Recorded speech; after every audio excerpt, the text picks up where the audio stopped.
Nag-start akong lola siguro around 1980. Gikan sa akong lola pa until now. Nanay's Best Eatery, formerly known as Mia's Lechon Manok. Located sa Tercenary Rizal, Divisoria Fruit Stand. A la carte, inasal nga manok, we are always open 4 o'clock in the afternoon to till 9 o'clock in the evening.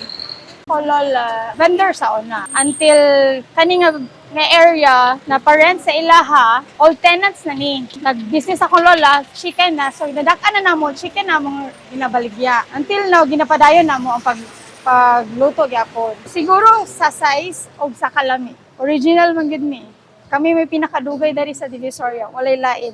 Sa mga wala pa nakatilaw, please visit mo na di sa Nanay's Best Eatery, located beside Fruit Stand, para makatry mo sa mong lamian og dagko nga manok.